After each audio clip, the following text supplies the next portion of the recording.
Morning all. I cannot believe that we've come to the end of our third series of Revenue Ready. It won't be our last, but we just decided that as we were getting close to opening, you guys probably have enough on your plate. And I know that we've been running these every week over lockdown. And what better way to end with the wonderful Sarah Duignan. I'm sure Sarah doesn't really need any introduction at all. I think everyone in the hashtag hospitality world knows Sarah, but just to give an overview of STR, STR obviously are our industry's provider of data, and Sarah's got a great presentation today just showing sort of how globally and then European wise and then backed into the UK and Ireland, how everything's been performing to date, which markets are opening, where all the stuff is going to go, and moving forward, what markets and feeder markets are opening. So I'm really looking forward to today. But because I can say that Sarah's not only somebody I know in the industry, but a very good friend as well, I aim to make this as difficult as possible for Sarah, just to keep her on her toes.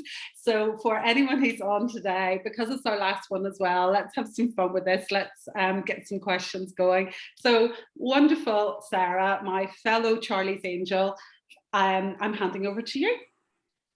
Excellent morning, everybody. Thank you so much, Adrian. Certainly echo everything that you said. Thank you, Terry McCartney, for the SMS saying smile. This is as good as it gets, my dear. This is as good as a smile gets when it's virtual. You almost hit my 16-year anniversary, Adrian. By this time next week, I'll be 16 years in the UK. So 60, sorry. 16, sure? 16 years. And I still get the question around, you never lost your accent, and I still use the same response, I never found one I liked better. So today, as Adrian said, I'm going to focus more on the globe, on Europe. We'll of course look at the UK, and then we're going to look a lot at what the future looks like, or both from a predictive standpoint with our market forecasts, and also for forward starts, our future demand on the books tools. We look at that around Europe, and of course we look at a lot of the key markets around the UK as well. So first of all, let's status quo. We look at where we're at right now, where we're going, what lessons have been learned. We look a little bit at 2020, and then we look at how what we've now started coining vaccine confidence, how confidence with the vaccine, how that's playing out and how that's translating into hotel demand. So first of all, if we just look over these kind of very broad world regions and look at a chart that I never in a million years thought I'd share ever in any kind of environment. But if we look at hotel closures, so if we look back, you see that vertical perforated line back in March, when obviously the WHO declared COVID a global pandemic, and you saw the immediate closure of hotels. So hotels, carte blanche closed around the world, but the biggest dip was in Europe. So we ended up with a really, really significant amount of hotels closed across Europe, followed by the Middle East, and then less so in Asia Pacific and in the Americas. So more hotels stayed open for essential travel purposes, or indeed to just try and weather that proverbial storm. As we started to come out of, I think it was round 2 then, of kind of lost how many lockdowns we've had, or temporary lockdowns or curfews and various different, let's just call them restrictions, generally speaking. But it was kind of tail end of June that the UK and Ireland and various different locations around continental Europe started to come out of lockdown, and we see those hotels gradually start to open, most a couple of weeks, maybe up to a month before they could actually open their door for leisure purposes. So we ended up with a little bit less than 20% of rooms closed across Europe. And then of course, as we got into November, December, and further into January, and where we are right now, we're sitting at about 25% of rooms closed across Europe still. So how did that translate for Q1 of 2021? So the first 3 months of 2021, what did we see? So we're looking here at occupancy percentage change, and I'm sure you're all wondering, why are there 2 sets of numbers? Well, the larger of the green bubbles represents performance based on open and operating hotels only, and the smaller and lighter of the green bubbles based on full inventory, or TRI, as you see up there in the brackets, total room inventory. And that's just to be very clear and to provide some real clarity on the numbers. If you're looking at the numbers at just those large green bubbles, you maybe look at them a little bit with rose-tinted glasses and think, okay, occupancy was down 52% in Europe. But the reality was, had all rooms remained open, occupancy actually fell minus 67% by comparison to Q1 2020. If we look over to places like China, Asia, Australia, and Oceania, China is actually just over 2/3 of the way back, or 80% based on total room inventory back. So that's the only location that we're seeing some positive numbers, but not quite back to what we've seen in 2019. Roll that on a little bit further and let's look at absolute numbers. So how many of the rooms across the various different regions were actually sold? So 23% of rooms based on open and operating in Europe, 16% for the first quarter. No shock there. Vast majority of Europe is under some form of lockdown and various restrictions. Some around, like if we look at Southern Ireland, for example, where up until last week, you couldn't travel more than 5 kilometres from your house, and you certainly couldn't cross county borders. If you look at somewhere like England, where I'm based, slightly different, and we started lifting restrictions with outdoor dining now open and hotels open if they have service departments and whatnot, which we'll touch on in just a second. Middle East, we had started to see much stronger performance, especially through January and February. That has started to tail off ever so slightly as we come into April with Ramadan, currently about 2 weeks into Ramadan, but we'll see that pick up again for Eid as we get into May. And if you look further afield, North America, vaccination rollout has been quite aggressive. Certainly for our office in North America, outside Nashville, we're even seeing a lot of our teams actually go back to the office and be physically present in the office. Not quite there yet in the UK. So what was the impact? If I interrupt you there, sure. Just we have a couple of questions. So I am. Yeah. Just to annoy you, I'm just going to keep talking over you, if that's okay, just for no reason. Yeah. We have a question here from Paul, a really good question. What is the difference, do you think, between lockdown 1 and 2? Probably back to your first slide. Why did fewer hotels close the second time when it felt like the COVID-19 situation was worse over the winter? Do you have an answer for that? Yeah, absolutely, Adrian. Great question, Paul. The sentiment, generally speaking, and this is a bit of a sleeping sentiment, but I'll tell you what's been shared with us from various different customers, and it also follows through in the numbers. Hotels that managed to remain open for essential travel purposes only fared out better. And we have some of that stats, like we used Edinburgh as a test case a couple of months ago with some of the presentations that we were doing within a European context as well. And it was very, very clear to see, especially in the mid-scale and economy segment of classes, mid-scale economy as we define it. So kind of mid-scale would be kind of lower end 3 stars, economy, obviously the budget economy kind of segment, if you want to put a star against kind of 2-star hotels. And hotels that managed to stay open or stayed open for essential purposes only did manage to grow both their occupancy because they were open and their average rate, grow, or should I say, recover their average rate. And hotels also learnt, again, bit of a sweeping statement, it's very different in each individual property, but they also learned very, very quickly that it was actually more expensive to close and reopen than it was to remain open, even if it was on skeleton staff and very nominal occupancies and corresponding average rates. And that's a sentiment that we've heard from Asia Pacific, that we've heard from the Middle East, that we've heard from Europe, and that we've heard from the UK, whether it's Belfast or Southern Ireland, in Dublin or in Cork or wherever it is around the country.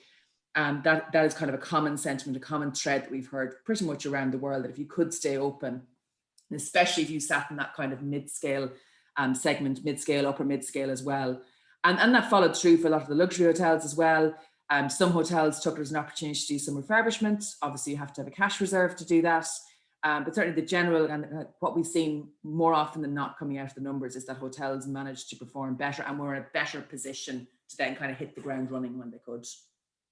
No, that's brilliant, Sarah. And I think, I don't know about you, but my personal feeling was that first lockdown, I think some hoteliers were almost frightened of having a stigma of being attached to being open for COVID, and then that's very suddenly disappeared. That that really didn't come into it any longer, which was obviously great. But thanks for that question, Paul.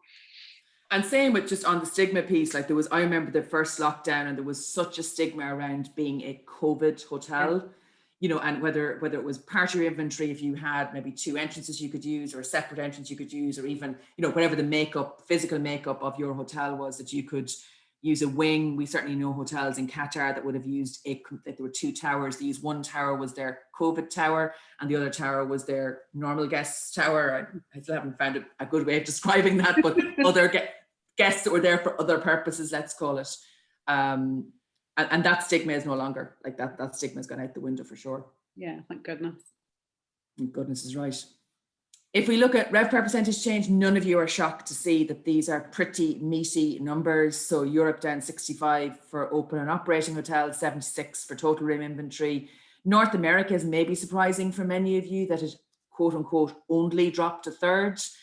You'll see some of them, the deeper dives as you look down into Southern Africa, still very much closed, not expecting really to open borders properly until 2022 and well into 2022. And then, of course, you've all seen, not particularly highlighted or isolated here, but the situation in India right now, which is just absolutely horrific. And then before we move on to Europe, if I just look at the globe in just a slightly different way, and we've started getting this question like, how far back are we, or how much more do we need to grow to get back to where we were in 2019? Like, are we 10% of the way there? Are we 15% of the way there? Could we be really hopeful? Are we 50% of the way there? And what we're looking at here is we're looking at RevPAR indexed back to March 2019. So we're looking at RevPAR for March 2021, and we're indexing it back to March of 2019. So essentially, you want all of these bubbles to show 100%. And when all of these bubbles hit 100%, that means that we have a RevPAR that is the same as it was back in March of 2019.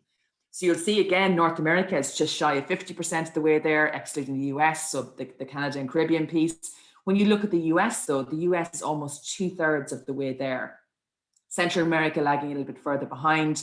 We split out here Northern Africa and Middle East because they're just 2 completely different beasts. Middle East is exactly 2/3 of the way there, but China in a very different space in the cycle. Obviously the first location in the world where COVID was even mentioned, and they're almost 85, that's 84.4% of the way back to where they were in March 2019. So there is certainly the proverbial light at the end of the tunnel for China. And if we jump down to Australia and Oceania, principally driven by Australia and New Zealand, again, heading towards 2/3 of the way there. You do still hear of pockets of those firebreaker, another one in Perth there recently, which was lifted yesterday, a three-day shutdown, but more often than not, very, very few cases across Australia, in single digits very much, and New Zealand. And then if we just look at this in a slightly different view, so looking again over time, so back from January of 2020, right up now to, it's the first 11 days of April. And you'll see China leads the way, no shock there. Like I said, over 80% of the way there. The US is right on their tail. Middle East is following suit. So it's kind of three regions of the world, very crudely described as regions. So US, Middle East, and mainland China that are kind of hedging back. They're in excess of 50% of the way back to where we were in 2019. And then you have the laggards, so Central and South America, Africa, and of course ourselves at the bottom here with Europe. So Europe, though, you can see then that kind of bounce that we saw in August, September. So we did actually get back to about 40% of what we saw in 2019. And I'll talk a little bit about Blueprint. Everyone's kind of looking at how did Europe as a region perform through June, July, and August of last year, principally July and August. And we really have that blueprint to follow as we go into 2021, summer of 2021, and as lockdowns lift as well. Let's drill down into some of the countries. This is what an aggressive rollout of vaccine does, because that peak that you're seeing there sitting in the high 50s is Israel. and it's showing occupancy in Israel sitting at 57%. It did tail off then, so we had various different holidays, and then a shift in some stuff that was in last year that's in a different time period than this year. So you do see some of that knock-on effect. But again, as you roll right out into April, they're sitting at mid-40s. So mid 40% occupancy. This is right up until the 18th of April. So it's literally hot off the press, kind of less than barely a week old of what performance looks like. You'll see then the UK is following suit. So remember, the vast majority of the UK, with the exception of hotels or properties that have what the government define as self-contained accommodation. So maybe it's apartments, or maybe it's suites that are a completely different annex. So anything Airbnb was also included there. I know that's kind of a dirty word in the hotel industry, but we have to kind of mention that as well. So we did see a little bit of an uptick there. And then Switzerland is sitting at about 30%. You know, we have a couple of the Swiss hotels on as well. So sitting about 30%. And we'll see what that kind of light greenish trend line looks like when we look at the forward star for Spain, because you may be surprised to see what we're experiencing on the books as we get into June, July and beyond. So compare and contrast, one could argue this is a really pessimistic picture. It's certainly not meant to be, but it's certainly meant to show that we're seeing some kind of snippets of recovery across the world. It is all sub 20%.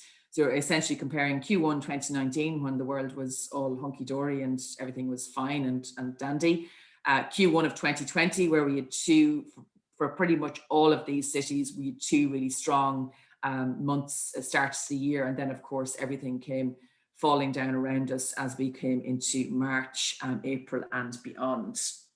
So recovery across Europe. So we need to start somewhere.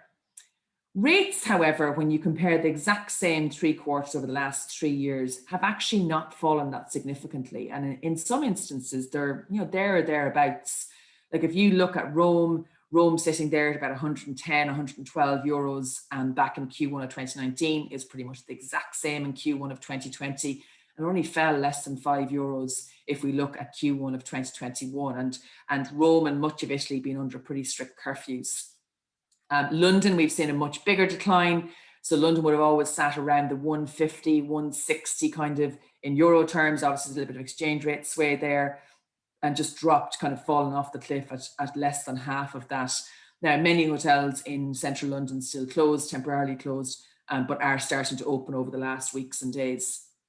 Athens, another one, very, very similar average rate, quarter on quarter. And then Paris, maybe surprisingly, maybe not.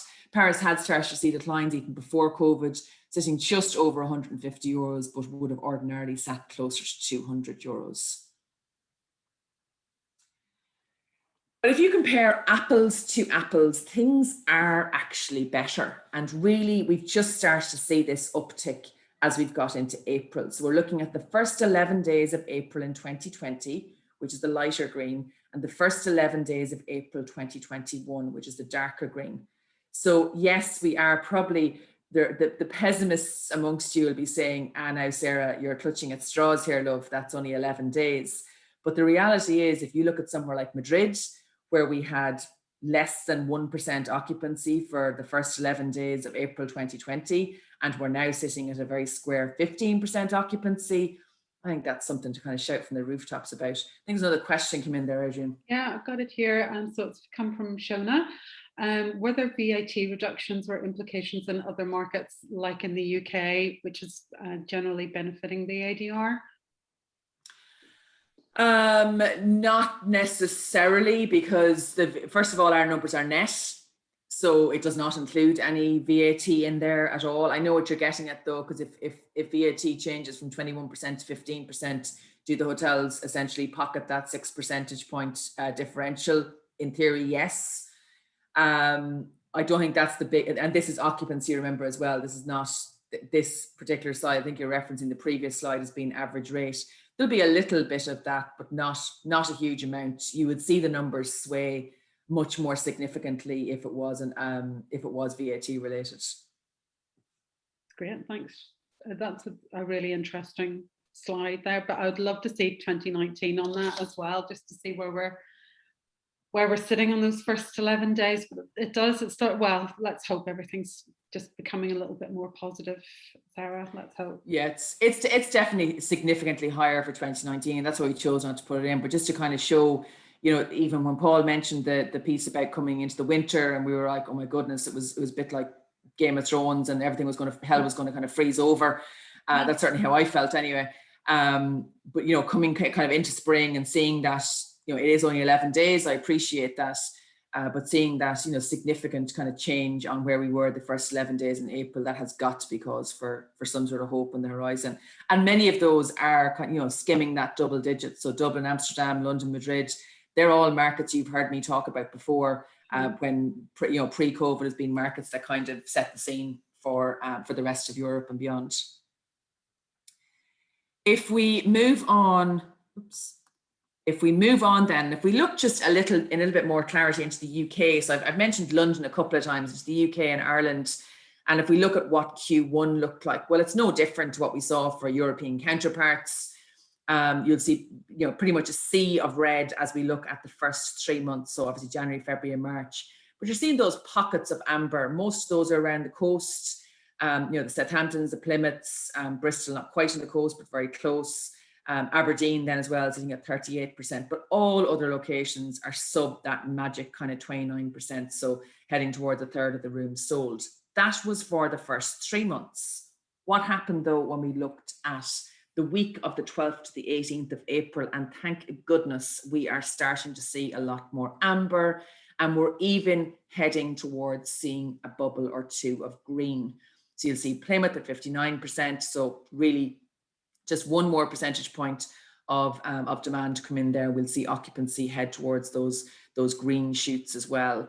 And again, some of that based on the apartments that hotels have, and hotels really starting to come back into their own as they prepare for the 17th of May as it is in England, the 24th of May as it is in Northern Ireland, and dates in or around that for Scotland and Wales as well.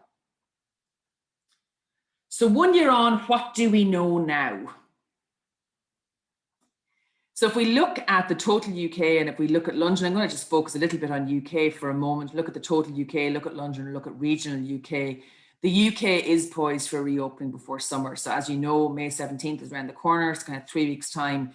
We will have hospitality back open in England, 4 weeks' time in Northern Ireland, and a few days later for Wales, and in between times then for Scotland. Actually, some of the Scotland hospitality is reopened yesterday, but not fully.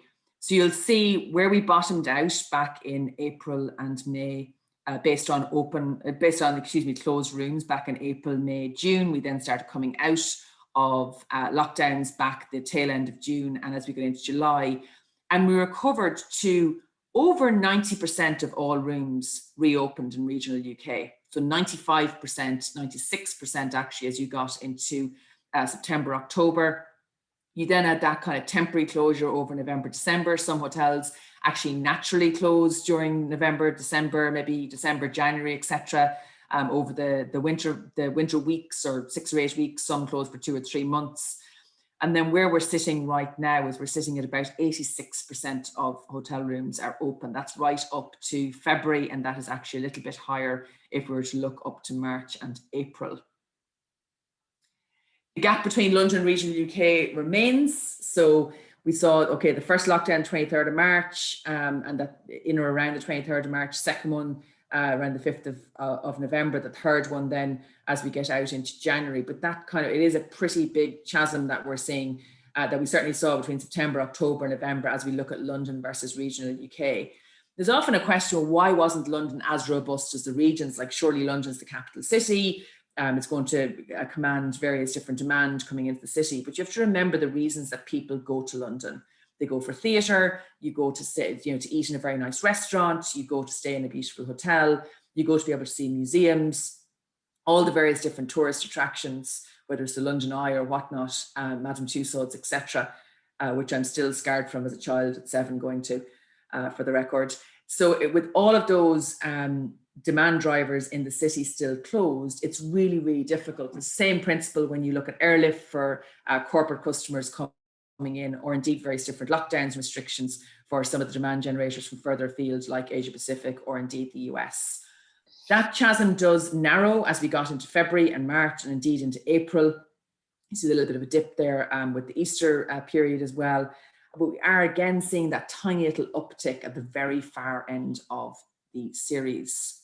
I think that's really interesting, Sarah, because certainly some of the hotels that we look after, we know the city occupancy just kind of fell through the floor. And I was one of those people who thought, how on earth are those city hotels going to get back if office workers aren't coming in and we're not getting tourists and the attractions aren't open? But certainly some of the hotels that we work with are starting to see that some of those regional hotels are either full or they're pricing them out of occupancy and room rate. So there are people then thinking, okay, do you know what? The reason I go to a city is to stay in a beautiful hotel, have a great experience, and eat great food, and maybe London's a great place, or Edinburgh's a great place to walk around when it's not going to be so busy. So I think some of those city hotels, if you forget even just about the corporate sector, they're starting to see pick up on that leisure side. I'd be really interested to see that in your forward store. Or are you seeing that, Sarah, yourself? Yeah, we're definitely seeing the pickup, and we'll see that in just a few minutes on the forward star side of things. And I agree with you, Adrian. I think the go to a city and have the walk around and have the experience when it's not absolutely crammed to pieces. There's a balancing act though with opening. You've all seen the pictures of Soho in London last weekend. Let me tell you, not my cup of tea when there's 2 inches between tables. Not my cup of tea pre-COVID when there's 2 inches between tables, never mind. I hope edging out. I was going to say post-COVID, but we're not quite post-COVID yet. A question there from Kieran is around, is there still a fear factor of people going to busier cities? I don't know that there is, Kieran. Until and looking to go somewhere more remote. I don't know that there is, purely because the big cities haven't really opened up properly yet. So I think that remains to be seen. However, vaccine rollout, and I can tell you this anecdotally, not from my perspective, from colleagues' perspectives and whatnot, vaccine rollout has made people feel a little bit more comfortable to say, if you look at the risk of sounding like Boris Johnson, if you look at the science or Neffet or any of the medical guys, if you look at the science and once you've had at least your first vaccine, you're 80% protected. Now, the naysayers will say, well, how do you know that's correct? And look, we have to believe in something and you have to kind of go with something. I'm certainly not ready to go and stand in the middle of London or getting a packed tube at 6:15 in the morning where there's standing room only. But a time will come in the not too distant future where I will do that. And there's still the mixed bag. Like during the summer months, you generally speaking have a lot of people that want to go to the seaside or the beach or the Cornwalls and the Devons, and we'll see some of that in the forward data in just a second as well. So I think that remains to be seen about the fear factor, but my gut feeling is that that's not going to be like it was the first lockdown or the second lockdown, because people just will feel slightly more comfortable with lockdown. And also, dare I say it, people are over it. Yeah, no, I agree. And I think that camp will be split into people, well, certainly like me, I cannot wait to get out and start to do things. And then the people who are actually still very genuinely concerned just won't travel. So the people that you're going to be welcoming into your hotels are actually there because they want to be, and they want an experience, and they want to get back into some sort of normality. I think the others just won't travel. So we'll see. Thanks, Sarah. Yeah.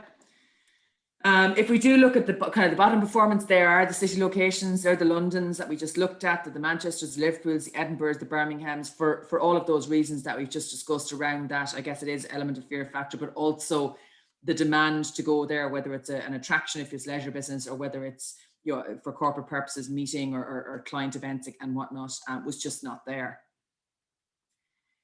We often get asked about, what class suffered the most? Did one particular segment perform better than others? And I kind of touched on this at the beginning.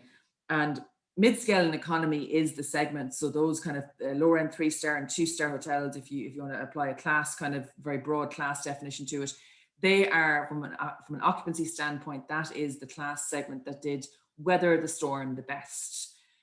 All segments, of course, saw declines, but this is pretty much how we saw those declines happen. So it was mid-scale and economy, upper mid-scale, upscale, upper upscale, and luxury. So it's that inversion of 2-star, 3-star, 4-star, 4-star plus, and then 5-star at the very bottom. So luxury hotels sitting at about 10% occupancies. If you think about even just the straight up logistics of if you are traveling for essential purposes only, whether you're HSE or NHS or whatever the reason is, or logistics firm, the likelihood of you staying in a luxury hotel is probably pretty slim, much as that would be very nice. So 1 year on, what should we expect? So if we look, first of all, just kind of anecdotally, there's been a lot of talk in the media recently about Israel, whether it's because of vaccine or whether it's because of them opening up their borders and the whole playing nicely now with the likes of the UAE and the rest of the Middle East.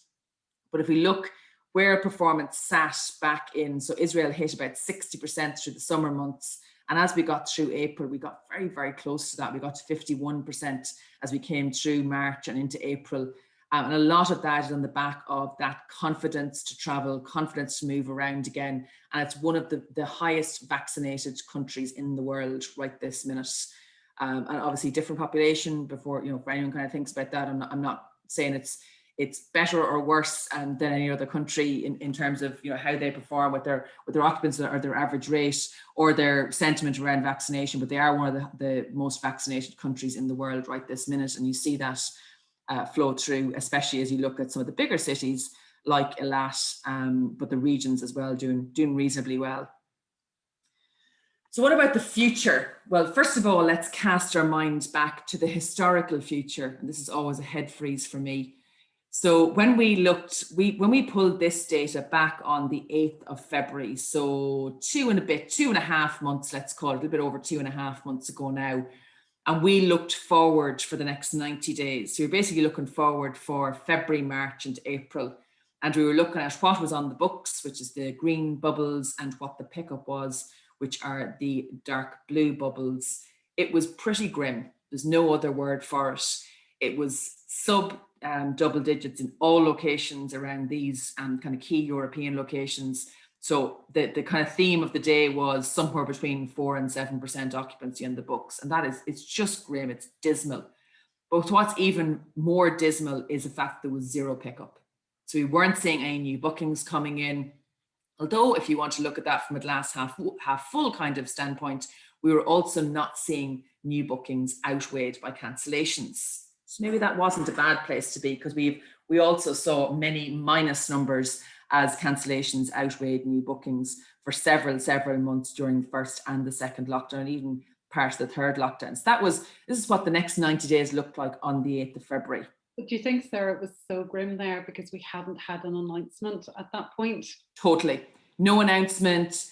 Vaccine was still kind of up in the air. They were coming, they were not coming, they were safe, they weren't safe. The whole AstraZeneca debacle. Johnson & Johnson wasn't even on the scorecard at that point. Like it was basically AstraZeneca and Pfizer were the only two providers, and some of the, certainly out further afield in the Middle East and whatnot, they had what they colloquially called the Chinese vaccine. You know, Moderna was just about to kind of hit the shelves, if you will. It was all about how many vaccines would get into the country, and there was still that anxiety around taking vaccine, and there was no announcement, there was no roadmap, there was absolutely no glimmer of a roadmap at that point in time. Yeah, it would be lovely to see that, you know, if we went back again and looked at that, you know, say that is the time of March or April. That is coming. That is coming. Yeah. Couple of slides time. Oh, well, do you know what? I'm so glad you know what you're doing, Sarah. I'm thrilled. It's a rare occasion, Adrian. I don't always, as you know. So many things have happened since then. So we have the whole roadmap out of lockdown. Northern Ireland hasn't had theirs quite as long as England has, but we're certainly getting there. So talking about all restrictions being lifted by June 21st. Let's see if we can hit that. You'll see the breakdown here for Wales and for England. You see the lockdown easing in Scotland. You're seeing the kind of the top line headlines: foreign travel be allowed, but no guarantee about destinations. There's lots of speculation right this minute about where the quote unquote green list destinations will be. And I'm crossing fingers and toes that Ireland is one of them. So 2 months later, this is looking a little bit better. This is as of Monday of last week. So the UK has finally broken through to double digits, so 15% on the books, with a 4% pickup over the next 90 days as at the 19th of April. Ireland is not quite there yet. So again, still the speculation, but we'll hear in a couple of days' time on Thursday or latest Friday, I believe, NEFIT meeting today, and then be able to give some clarity on Ireland's pathway out of lockdown. No pathway quite yet for Spain, at least not for some of the key locations like Barcelona, Madrid. We'll see what that looks like from a longer viewpoint when we look at the likes of Canaries and Balearics. And then a mixed bag, Switzerland, again, similar to the UK, slightly stronger pickup. Belgium, the Netherlands, Italy.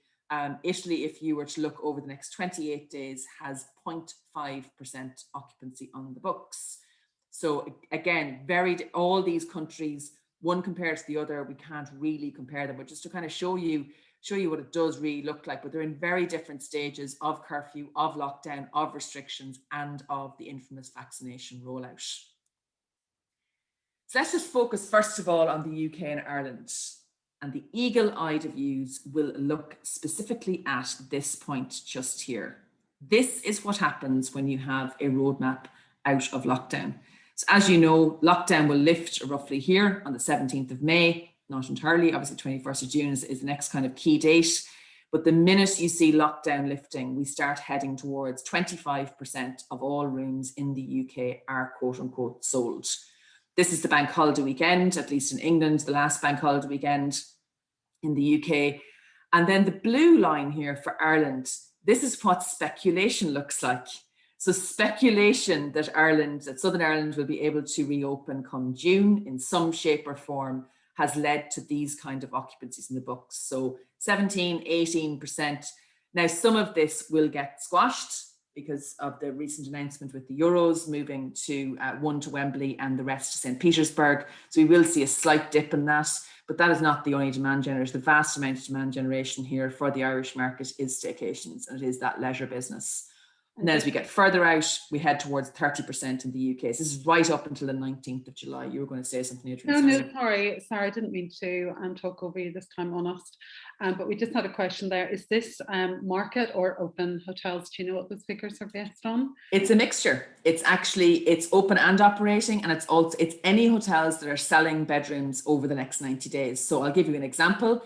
If you had a property in Belfast, let's just take Belfast as an example, and if they only have reservations from May 24th because they're not open for NHS or essential travel purposes only, then their date is included from May 24th onwards. Anything before that, it's showing at zeros because they have no demand on the books. So there will be some iteration of that in there, but it's also a reality of this is actual occupancy on the books for both the Irish and the UK markets.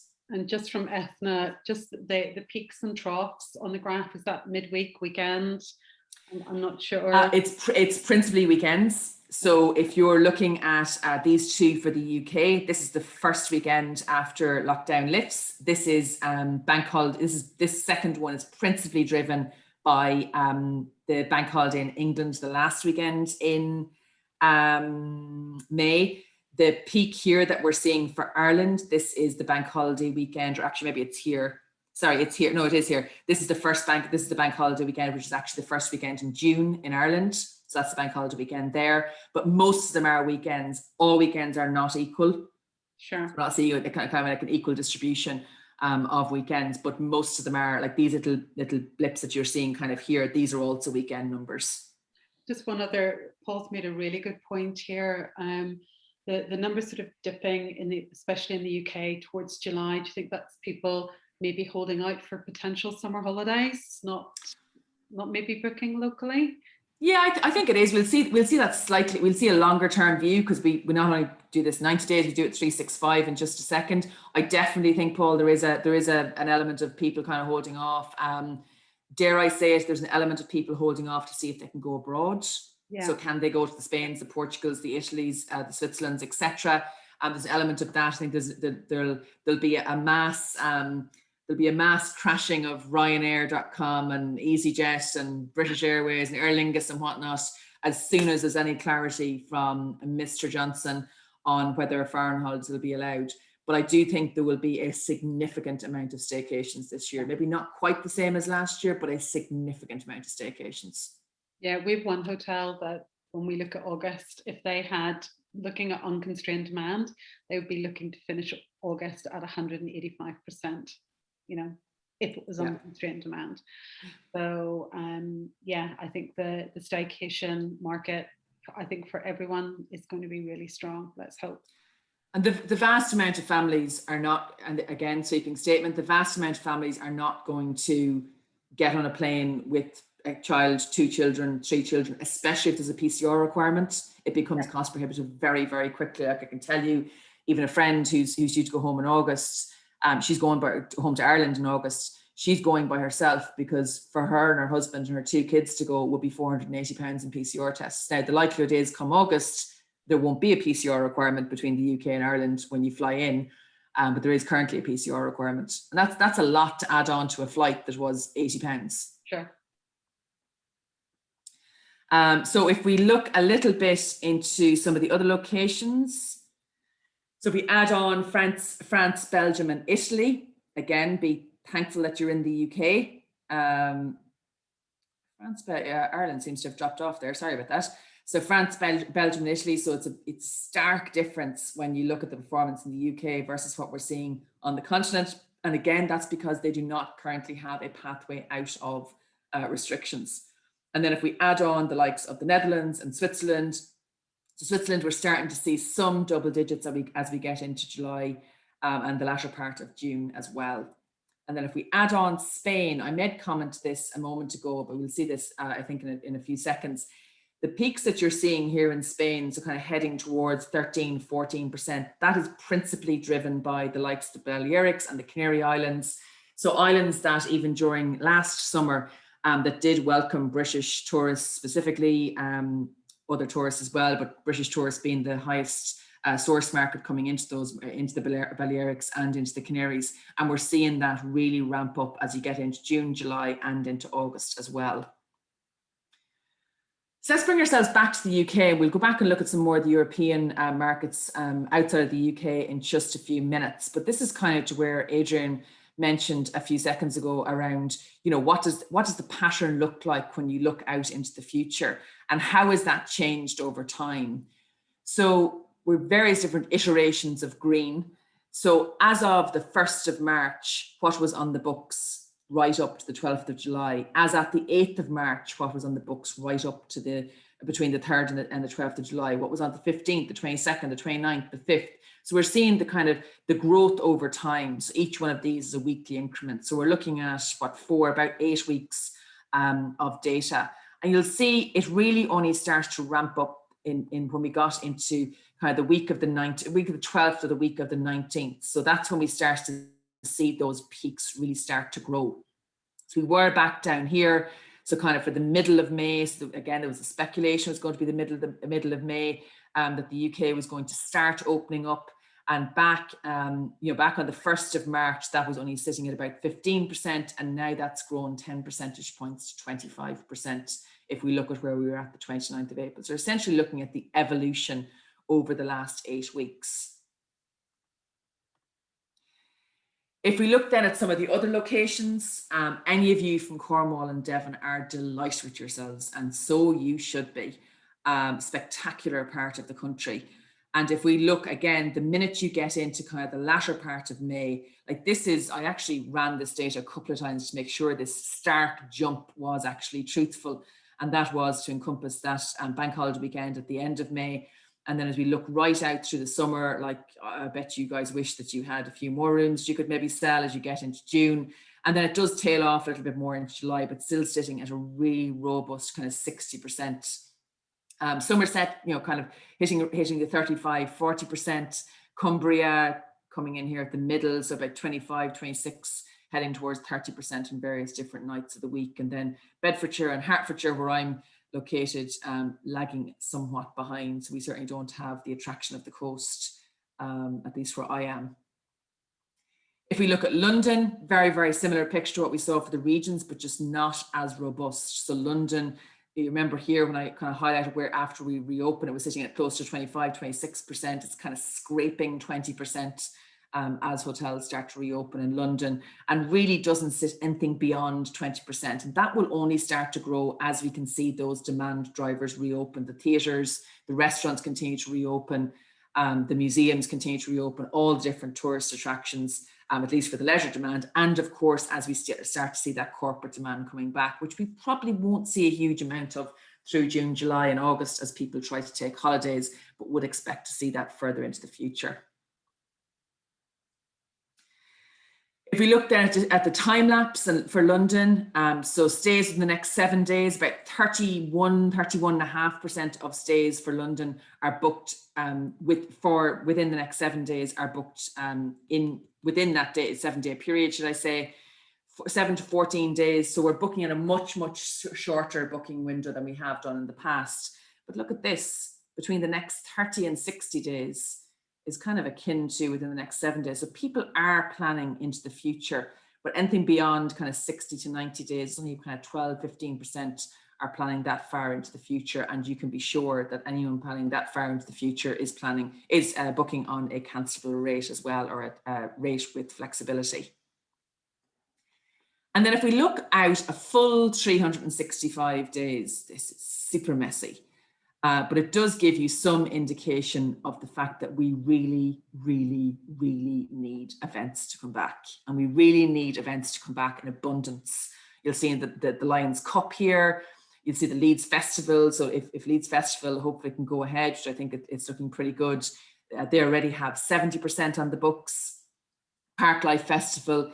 This COP is what happens when you host a UN climate change conference. So we're seeing already 90% of rooms in Glasgow in that first week in November are already committed.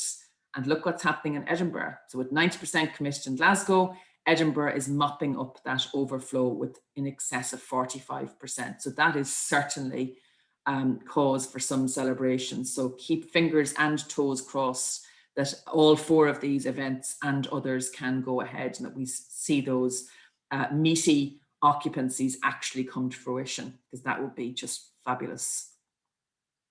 Just pause for a question. Yeah. George Titlow, you're going to be difficult now, aren't you? Maybe not, I haven't read yet.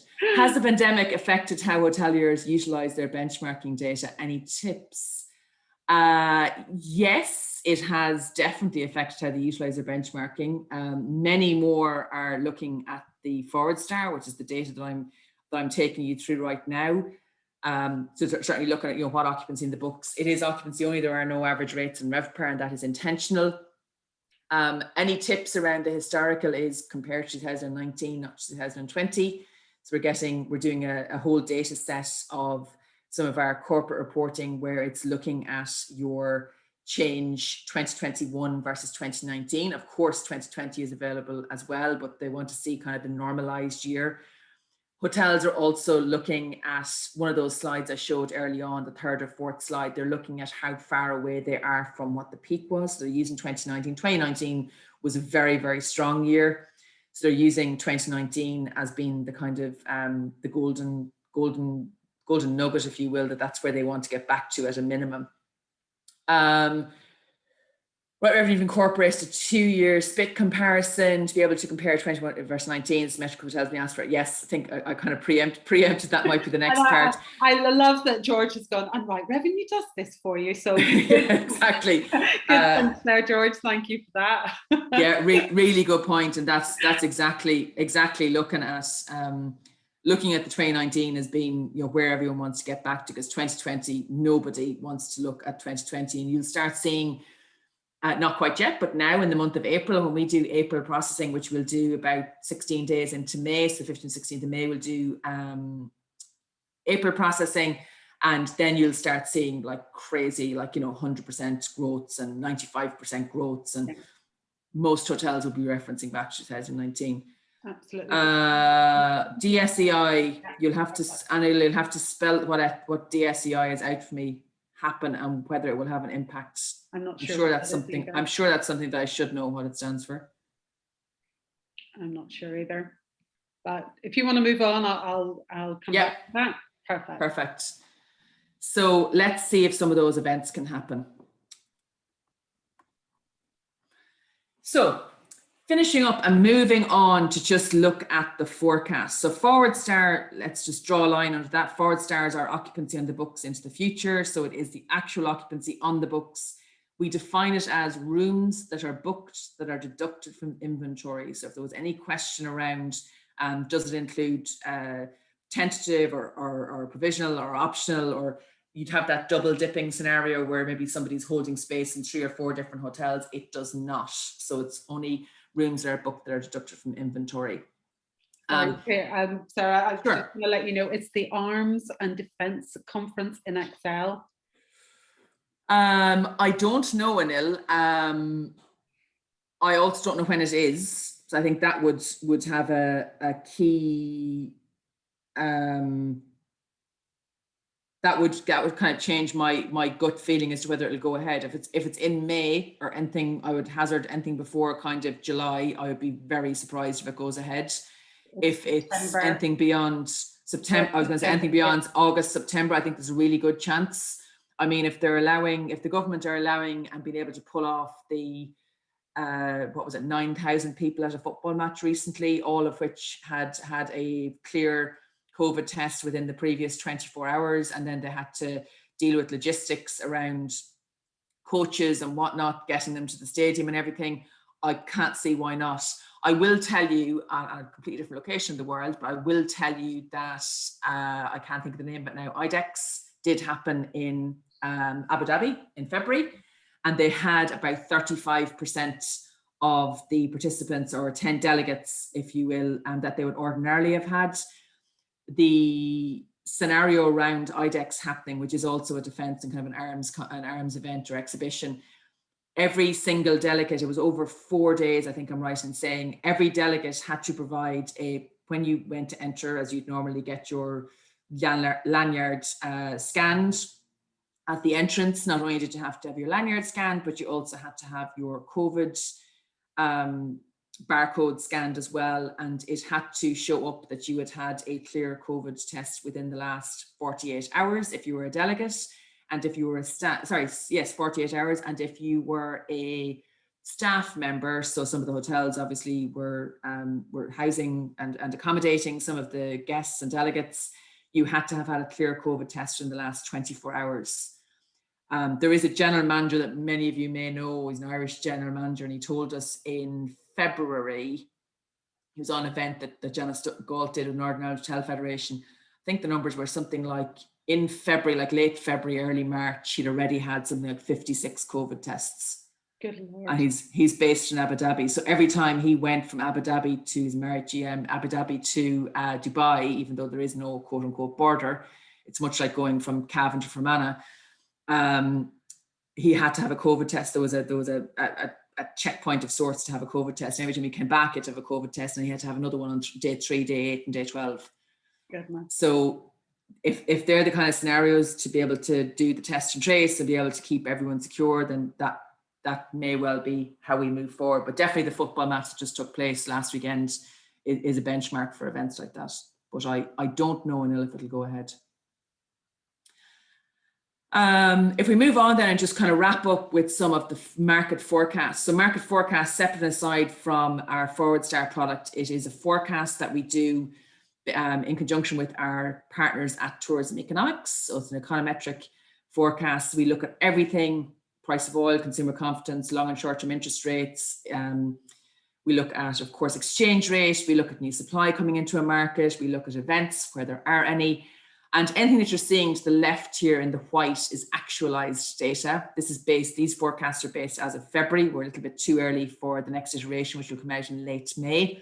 And anything to the right-hand side is what our projections are for demand as a percentage of 2019.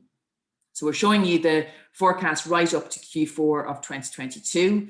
So right up to the tail end of next year. And what we're saying is we're not going to quite get back to what 2019 levels were, but we're going to get very, very close. We're going to get to 93% of the demand that we saw in 2019 by Q4 of 2022. And you'll see the regions is actually expected to recover sooner than London, because London's going to get just shy of 90% of that demand. Now, if we roll on and if we look at the quarterly demand for a few other locations, namely Dublin and Belfast, what does it look like? Well, again, regional UK is going to lead the way. Belfast is going to follow suit. So Belfast is going to hit about 90% of the demand again by Q4 of 2022. Dublin is going to be going to follow again, and all locations are going to be ahead of London, but everyone's going to sit somewhere on or close to 90% of the demand that we saw in 2019. So something very much to look forward to. What about the RevPAR index? Little bit more, not cause for concern, but not as maybe positive as you may have hoped. But this is, whether you look at London, Dublin, Belfast, or indeed regional UK, this is a similar picture for those of you that are from Brussels or Berlin or Zurich or Geneva, anywhere else around Europe. It's a very, very similar picture when we look at RevPAR index back to 2019, in that we do not expect full recovery till the latter parts of 2024, or in some cases, the early part of 2025. So to get back to those RevPARs that we had in 2019 and to even see some growth, the two locations where we see that growth coming forward in the latter part of 2024 is London and regional UK, with Dublin and Belfast a little bit further out into the future, heading more towards 2025. So finally, just the takeaways. I mentioned the blueprint earlier. You can rest assured that there will be a huge amount of staycation again this year. We saw what the blueprint, we have that blueprint. We did not have that going into 2020. We have that going into 2021. I would certainly be considering that as a guide to where you may end up July, August, September and beyond. We kind of touched on this, the questions that George posed around being careful comparisons. Pandemic year is a year that hopefully we will never see again. So you do want to kind of focus on maybe your 2018, your 2019 results as well. And we do need to reset our expectations for 2021. This time last year, we were all probably going gung-ho into 2021 and saying it's fine, we're going to be recovering, it's going to be amazing. What we have seen through Q1 so far, and what we're expecting through probably the next couple of months, is it's going to be low and slow. But we will start to see that pick up as we get into May and as we get into June, and certainly the real signs of life as we get into the second part of the year. So fingers crossed for lots of hotel stays and lots of time to get on airplanes again. I do wonder if I will turn to one of those people that says, oh, what, you want me to take my belt off and you want me to take my laptop out? No, madam, we just want everyone else to do it. The people that I most loathed when I traveled 100 plus days in a year. But let's hope I'm not one of those people as we come out of pandemic. I think you already are, Sarah, but that's me just being cruel. No, I'm one of the people that's to try and not get arrested with the people in front of me that are like that. Sarah, thank you so much. I think what it really hammers home to me is that there's cause for optimism, of course, and that's whether, a bug. A fly, I don't know where that came from. It's obviously too warm in my kitchen. So lots of cause for optimism, which is great. And I think that is definitely hitting the resorts and the coastal hotels very strongly. But there is hope for those city locations, which is great. And I think it just hammers home to me what your company and our company is actually built around, and that's just data. Understanding the data, understanding the numbers, because they don't lie. You can interpret them, and that's what we always say about our own system. You can interpret them in different ways, but the numbers are there to help you make those decisions. So really, really appreciate it. If anyone's got any final questions for Sarah, let me know. I can't believe, Sarah, that you actually kept the time. Like, when did you ever do that? Never. I told you this is the new and improved, Sarah. Perfect. Well, listen, I actually can't believe that we it's kind of a wrap, like what they say in the movies. It's a wrap. Series 3 is finished, and no better person to finish it than yourself, and to give us that kind of forward looking out the airplane, what's going to happen moving forward. But for me, I guess gosh, it's actually a little bit emotional in that we've had such amazing speakers through this whole series of Revenue Ready. We did ask the expert last year early on, but this has been 3 very different, very educational type sessions that we've had. So I just want to say thank you to you, Sarah. Thank you to all of the speakers who took part. There is behind the scenes a massive amount of work that goes on. And I think that's very clear, especially in Sarah's presentation. But every single one of the presenters spent time writing content, going through it painstakingly with me for a couple of rehearsals and then delivering it. And all of this is done completely free of charge from all of the speakers. They don't get anything from us at all. So I know that there's a massive amount of work that's put in, Sarah. So on a personal level, thank you so much for everything that you've done to get ready for this. Thank you for the data that has been shared. Really appreciate your time, and I cannot wait to see you for drinks in London very, very, very soon, because that is definitely going to happen for sure. God help London, and you are most welcome, Adrian. We could tell a few stories. We could sit here for a long time, Sarah, but we better not. Okay, don't tell all our secrets. No, our professional people would go absolutely down the toilet, so I promise I won't. But listen, thank you. You're an absolute star, as always. And the recording will be sent out, but I really appreciate it, Sarah. Thank you so much. Thank you, Adrian, and thank you, everybody. All right, take care. Talk to you soon. Bye.